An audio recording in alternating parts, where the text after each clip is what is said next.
Have you ever felt like one mistake erased your entire future? Maybe you failed an important test and believed you were not smart enough. Maybe you disappointed your family and carried that shame every single day. You wake up wondering if your life is already decided. You see others moving forward while you stand still. This heavy feeling follows you everywhere. Here's what you need to know. Your lowest moment is not your final chapter. This is the story of a young man kicked out of college with nothing but regret. No money, no plan, no belief in himself. But in that broken place, he discovered something most successful people never learn.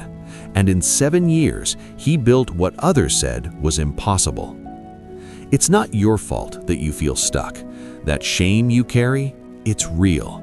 That fear that you've already failed too many times, many people feel exactly the same. You are not alone in this struggle. Society tells us there is only one path to success. Graduate, get the degree, follow the steps. But what if I told you that path is a lie? What if the very thing that broke you becomes the foundation of your strength? This story begins with a 19-year-old named Alex in Phoenix, Arizona. He was the first in his family to attend college. His parents worked 2 jobs each to pay his tuition. They believed education would lift their family out of struggle. Alex believed it too, until the day he received an email that changed everything. Academic probation, then expulsion. He had failed 3 courses in 1 semester. The reason? He was working 30 hours a week at a warehouse just to afford food. He was exhausted, he was lost, he was ashamed. Little did Alex know, being kicked out of college would become the best thing that ever happened to him, because sometimes you must lose the map to discover your own path. Alex stood outside the university administration building holding a printed email. His hands shook, the words blurred. Your enrollment has been terminated. He walked back to his apartment, a small room he shared with 2 other students. That night, he packed his bags. He called his mother. Her silence on the phone hurt more than any words could. "I'm coming home," he whispered. Home was a 2-bedroom house where 4 people lived: his parents, his younger sister, and now him, a failure. For 3 months, Alex applied for jobs. Every application asked the same question: highest level of education completed. He typed "some college" and watched rejection emails fill his inbox. Finally, he returned to the warehouse where he had worked before college, the same place he thought he had escaped. $10 an hour, loading boxes from 6 in the morning until 2 in the afternoon.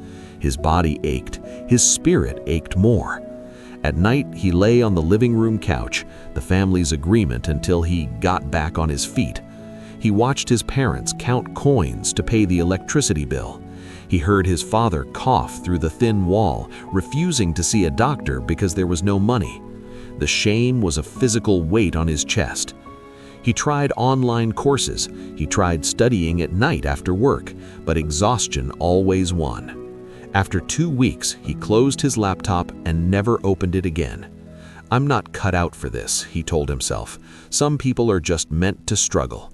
He saw his future clearly: 40 years in that warehouse, aching joints, empty bank accounts, disappointed family, no escape.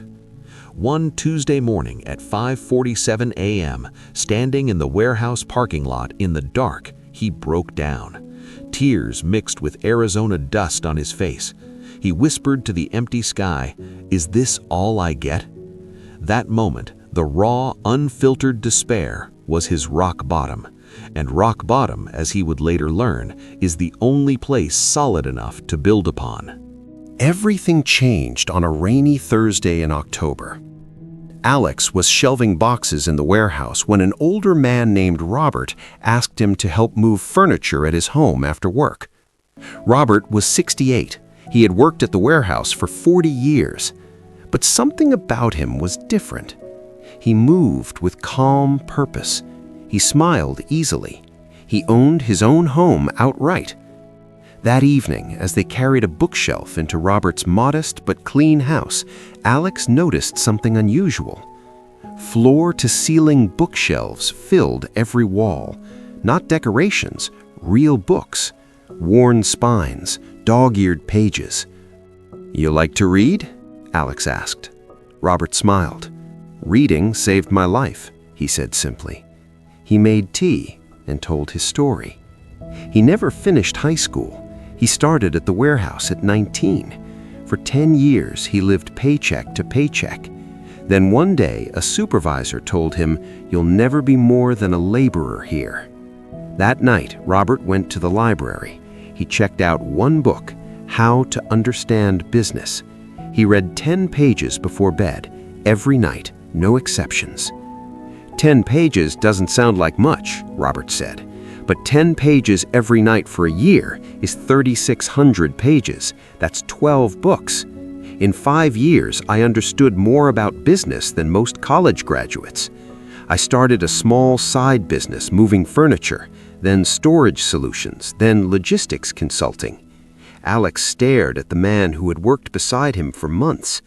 This quiet warehouse worker owned 3 rental properties and a small consulting business that brought in more money than his warehouse salary.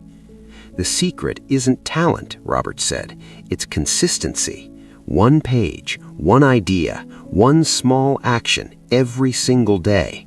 While others chase motivation, disciplined people build systems. You don't need a degree, you need daily decisions."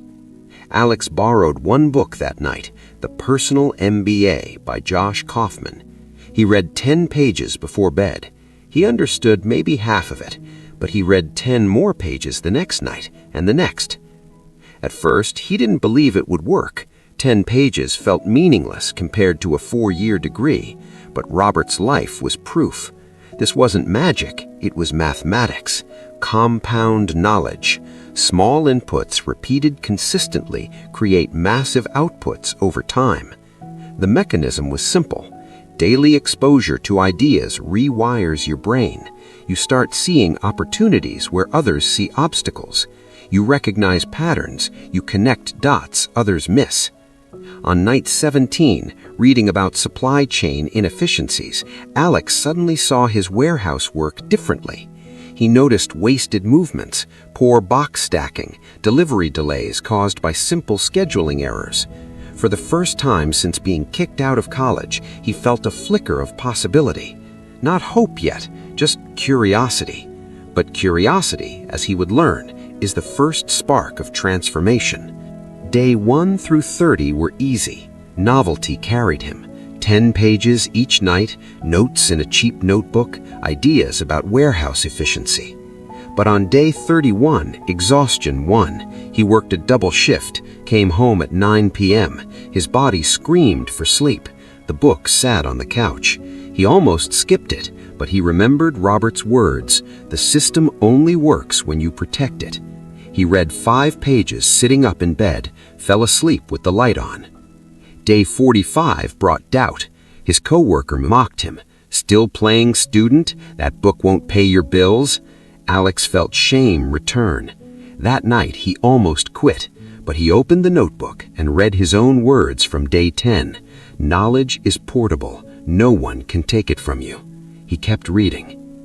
Day 60, he noticed a pattern. Every Tuesday, the warehouse received double shipments, but had only one truck scheduled for pickup. Boxes piled up, workers scrambled. He mentioned it to his supervisor. "Not your job," the man snapped. Alex felt small again, but he wrote down the observation anyway. Day 78, he read about logistics consulting. Companies paid experts to fix exactly these problems. The average consultant earned $80,000 a year. His heart raced, but then reality hit. Consultants had degrees, certifications, experience. He had none of these things. That night, despair almost won. He closed the book early, stared at the ceiling, wondered if he was fooling himself. Day 83, something shifted. He stopped reading to become a consultant. He started reading to understand systems, human behavior, problem solving. The pressure lifted. Curiosity returned. He began applying ideas at work, not to impress anyone, but as personal experiments. He reorganized his section of shelves, reduced his walking distance by 40%. His productivity increased. No one noticed, but he noticed. Day 100, he had read 12 books. His notebook contained 87 observations about warehouse inefficiencies. He started a second notebook, Solutions, simple fixes, low-cost improvements. He practiced explaining them aloud in his room at night. His English improved. His confidence grew slightly. Month 5, he approached a small local business owner, a friend of his father's who ran a furniture store. "I've been studying logistics," he said, voice shaking. "I noticed 3 ways you could save time on deliveries." The man listened politely, then said, "Come show me tomorrow." Alex spent the night preparing. He arrived early. He pointed out inefficient delivery routes, poor inventory labeling, wasted space in the storage room. The owner implemented 2 suggestions, saved 3 hours per week, gave him $50. Not much, but it was validation. Month 7, he helped 2 more small businesses, earned $200 total, still working full-time at the warehouse, still sleeping on the couch, but something had changed inside him. He no longer saw himself as a failure. He saw himself as a student of systems. Month 10 brought the real crisis. His father lost his job. The family's financial pressure intensified. His mother asked him to contribute more money. He had to choose, stop the reading habit to work extra shifts, or keep building knowledge with no immediate payoff. For 3 days he worked doubles, didn't touch a book, felt himself slipping back into despair. On the 4th night, exhausted, he opened his notebook, read his own words from day 10, short-term pain for long-term freedom. He made a decision. He would work 1 extra shift per week, protect the other 6 nights for learning. It meant tighter budgets, more beans and rice, but he protected the system. Month 14, he created his first simple service package, Small Business Logistics Review.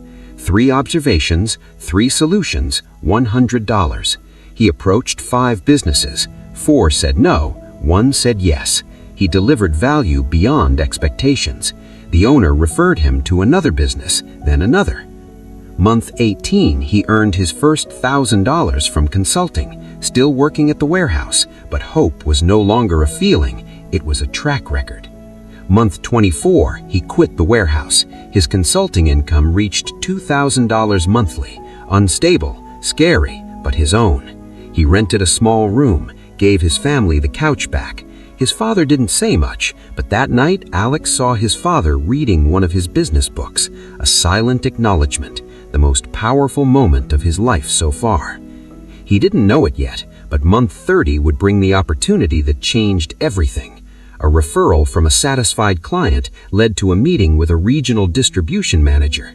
The man listened to Alex's observations about their supply chain, hired him on the spot for a $3,000 project. That project led to another and another. The snowball was finally rolling downhill. After 28 months of daily reading, note-taking, and small client projects, everything shifted in week 127. Alex sat across from Maria Chen, operations director for a mid-sized electronics distributor.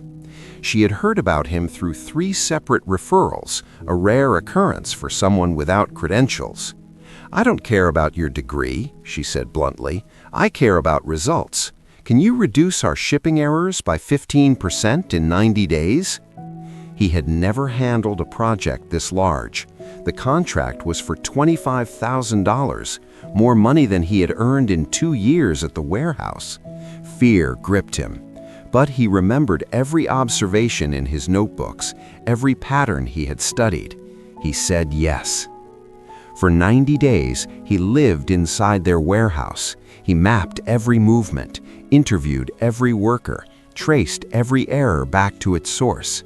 He discovered the problem wasn't worker carelessness. It was a flawed labeling system created by expensive software nobody understood. The solution was simple: a color-coded manual for high-error items, low cost, easy to implement, human-centered. On day 88, error rates dropped 22%. Maria called him into her office. Her eyes were wide. "How did you see this when our six-figure consultants missed it?" Alex smiled. "I used to be the person making those errors. I understand the human side of systems." That project changed everything. Maria referred him to 3 other companies. His income jumped from $2,000 to $8,000 per month. He hired his first employee, a college student struggling with tuition. He paid her to help with research. Full circle. Month 36, his company, Phoenix Logistics Solutions, generated $50,000 in quarterly revenue. He moved his parents into a better home, paid off their debts. His father finally saw a doctor. His cough was treatable. The relief in his mother's eyes. Alex would carry that image forever. Month 50, a national retail chain hired him for a 6-month contract worth $200,000. He expanded to 3 employees, moved into a small office, still reading 10 pages every night, still taking notes. The habit that began on a warehouse floor now fueled a growing business. Month 72, 7 years after being kicked out of college, Alex reviewed his company's annual financial statement. $5 million in revenue, 14 employees, clients across 3 states. He sat in his office, not a corner suite, but a simple space with bookshelves on every wall. He thought of that 19-year-old crying in a parking lot, the shame, the certainty of failure. He hadn't built an empire through luck or genius. He built it through daily decisions no one saw. 10 pages, 1 observation, 1 small action repeated consistently while others waited for motivation. The breakthrough wasn't a single moment. It was the compound effect of 2,555 nights of showing up for himself when no one was watching. Today, Alex's company employs 23 people. Most are former warehouse workers, delivery drivers, or people told they weren't college material. He intentionally hires those overlooked by traditional systems. His office has no corner office. He sits at a simple desk near the center of the room. The walls display not awards, but framed pages from his original notebooks. Day 10 observations about box stacking. Day 87 ideas about delivery routes. Day 203 sketches of labeling systems. Reminders of where it all began. Financially, he is secure, but the real transformation isn't the bank account. It's the quiet confidence that comes from knowing you built something real. It's the ability to look his daughter Sophia in the eyes and say, "Your mistakes do not define you. Your daily choices do." He still reads 10 pages every night. Now his daughter sometimes reads beside him. She is 14. She wants to be a teacher. He tells her, "Teach people how to think, not what to think. That is the real education." The shame that once crushed him has transformed into purpose. He volunteers at the local library twice a month, teaching adults to read. Many are warehouse workers like he once was. He never mentions his company. He just sits beside them, page by page, word by word, building the same foundation that saved him. His relationship with his parents has healed completely. His father now proudly introduces him as "my son, the business owner." His mother keeps every newspaper clipping about his company in a worn binder.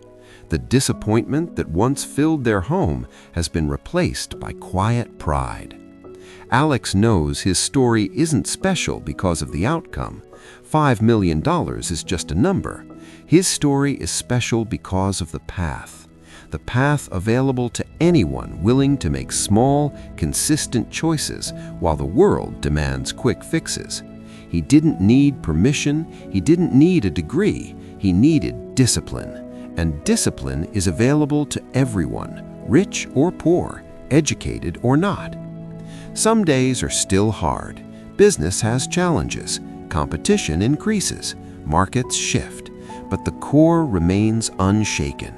Daily learning creates compounding advantages. Small actions repeated consistently transform lives. Not overnight, not dramatically, but inevitably, like water shaping stone, drop by drop, year by year, until one day you look back and realize the person you were could never have imagined the life you built. Now here's what this means for you. You might be sitting in a dorm room worried about grades, or working a job that drains your soul, or carrying shame from a failure that feels permanent. I see you, and I need you to hear this clearly. Your current circumstances are not your final destination. Alex's story works because it follows a universal principle available to everyone, not just him, not just special people. You. Starting tomorrow, you can build your own foundation, not with grand gestures, not with expensive courses, with one small daily action. Choose one thing, just one. Read 10 pages before bed. Study one skill for 20 minutes each morning. Observe one inefficiency in your workplace and brainstorm a solution. Write down one idea that excites you.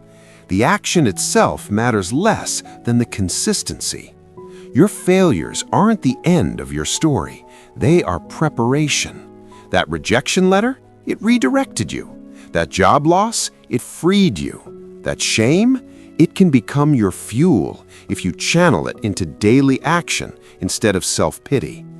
Every day you wait is a day lost, but also a day you can reclaim. Starting tonight, starting tomorrow morning.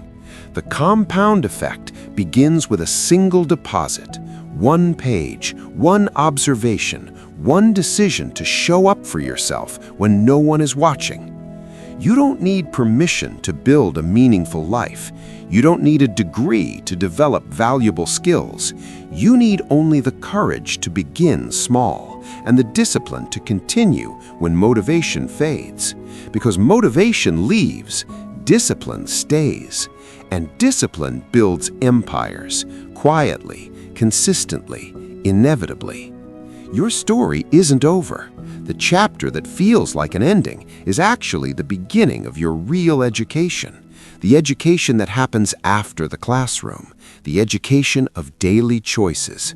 Stay curious, stay consistent, and remember, the most powerful transformations begin not with a roar, but with a whisper. One page, one day, one decision at a time.